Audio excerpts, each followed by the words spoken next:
All right, so I'm just gonna do a quick video on this Metabo 36 volt cordless miter saw. Um, so after I kind of go over everything, I'll do a time lapse of all the stuff that I've cut with it. So I'm just gonna lock the saw down. And so I bought this saw at Menards. It was like $300 or $400. And it comes with this 36 volt, 18 volt kind of multi-volt flex volt battery. So if you have any Metabo, Hitachi, or Hikoki, if you're in like Europe or Australia, this battery will work with any of their 18 volt and 36 volt platforms. And this is like a 4 amp hour. Yeah, so 4 amp hour on the 18 volt. So it'd be a 2 on the 36 volt. But I was able to cut all of this on one full charge, and I just had these 2 boards left to cut before the battery keeled over on me. So this thing lasts a long time with a smaller battery, and I think they make bigger batteries. And then you get, when you buy the saw kit, you get the saw, the blade, and then you get this charger. And this isn't plugged in, so we'll plug you in so you can kind of see what the charger looks like here.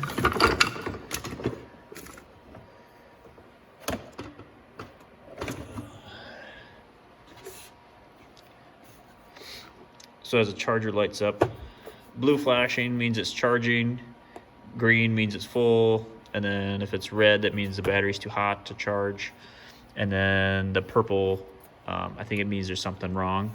And then you also have a USB power.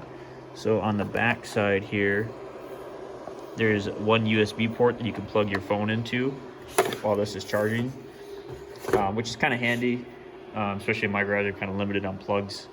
So I've got my 2 wall outlets here. One runs the vacuum, and this other one here runs to this power strip that's built into my bench. And so that's got 4 chargers on it, and then 2 USBs. So basically this is my charger power strip, and most of the cords run up to here to my 4 chargers, my 1 rigid, 2 Milwaukees, and then the Ryobi. And then every now and then, if I've been using the saw a lot like today, I just leave the Metabo charger up here. I don't really have a set home for it yet. I might redo this and add it either above, hanging up on the wall up there, and get the cord down this way. And I'm thinking about putting a power strip here and then just running all the cords right to here. And that way I can get a power strip that's got like a 5 or 6 plugs in it. That way I can have all my chargers plugged in, so I'm not having to constantly swap things out. And then the same with my vacuum. So I've got my bigger rigid vacuum, and then a smaller one. I use that one for when I'm using my pocket hole jig. But yeah, the saw works really great. It's a sliding saw. So I'll move these out of the way.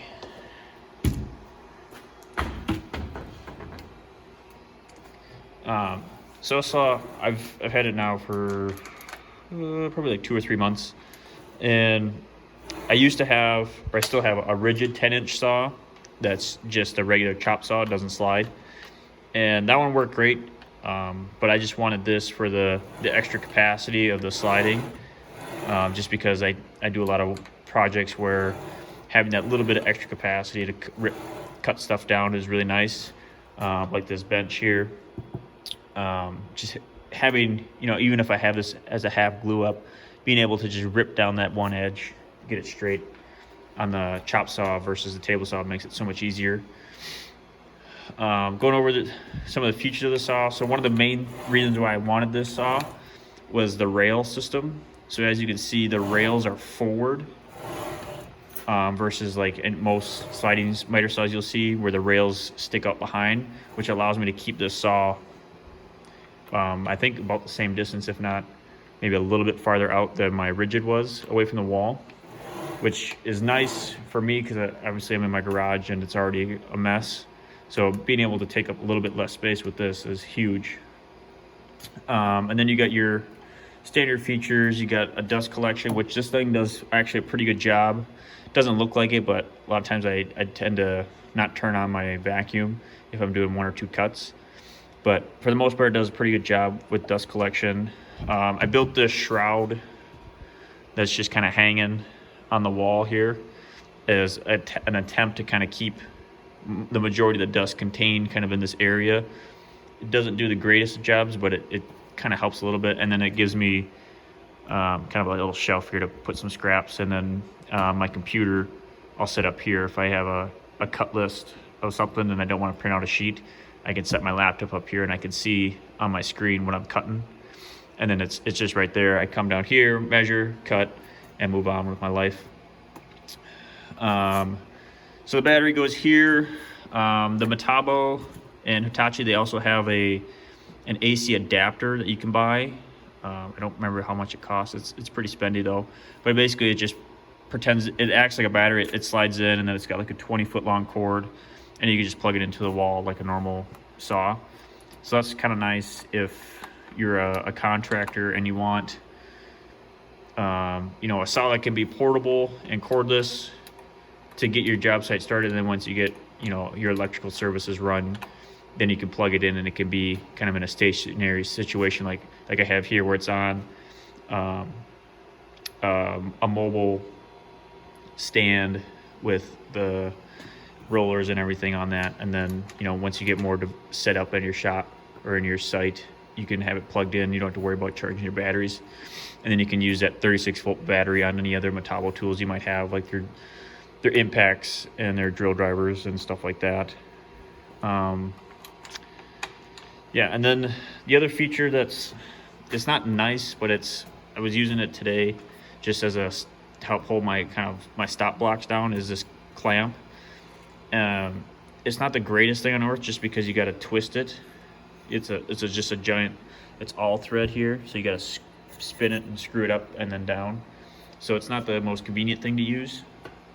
But if you're doing a lot of cuts like I was at a set length, this works really nice and it really clamps down nice and tight. So you don't have to worry about having to constantly remeasure your pieces that you're cutting, especially if you're doing what I'm doing, where I'm batching out like 48 of a certain length of board, and I'm doing that, you know, once, twice, like 3 or 4 times, and then I've got like 70 of these little guys. So it really helps to have, you know, a stop block set up. That way I don't have to constantly sit up and pull my tape measure, cut, measure, cut, measure, cut. I can just measure once, you know, do a test cut, make sure it's the right length, and then keep going, and I can knock it out twice as, you know, way faster than I would if I had to measure every time. And then the last couple features that I'll go over on this saw. So it has a work light, but it's kind of, in my opinion, it's a waste, because like most saws, like the Rigid, Milwaukee, I think pretty much all the major saw brands, they have a light feature, but it's a shadow light. So what I mean by that is when you turn on the light feature on other saws, is it'll actually cast a shadow on either side of the blade, and then it leaves a shadow line on your workpiece. And that's how you can tell where your saw is going to cut. So you don't need to, you know, if you have your mark on your board, you don't have to kind of set the saw blade down, get down and look, make sure it's lined up, and then do your cut. You can kind of bring the saw blade down close, and that shadow line will line up right on where you need to be on your workpiece, and then you just cut. However, this does have a laser, and this laser is, you know, it's just as accurate as the shadow light. I do actually prefer the shadow light over the laser, just because the laser can come out of adjustment. You've got your adjustments for the laser inside here, your left, right, up and down on it. And, you know, for me, I got lucky when I bought the saw. It was already nailed. I didn't have to do any adjustments to it, so that was fine for me. But if you do for some reason have to make an adjustment to your laser, it's such a pain, because you have to, you know, turn it a little bit, set it down, make sure it's right, turn a little bit, set it down. It's just a constant pain in the ass versus with the light feature, you just put your blade on, turn the light on, and you're done. You don't have to, there's no adjustments you need to do. So that's one thing I wish they would have done on this saw versus the laser, but that's not that big of a deal. And then the last thing that's nice is on the front here, you have your bevel adjustments. So all you got to do is just push down on this lever and you can go left or right. And then if you're in between, so let's say you're right here, which is, I don't know, like 10 or 12 degrees, and you want to lock it in, you just push down like most saws and that locks it in. You're just not going anywhere.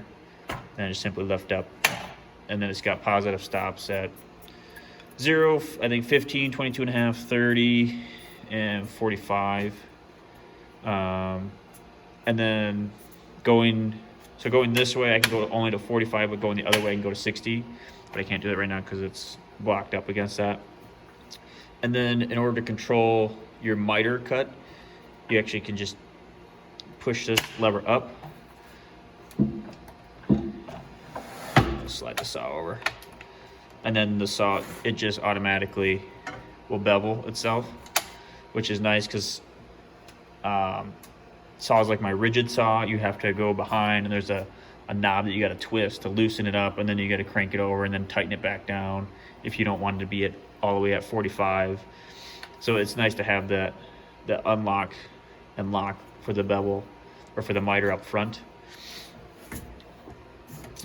And I think that's about it. These wings don't extend out, which is fine, I guess. I mean, it'd be nice. I know some of the other kind of mid-level saws, they have wings that extend.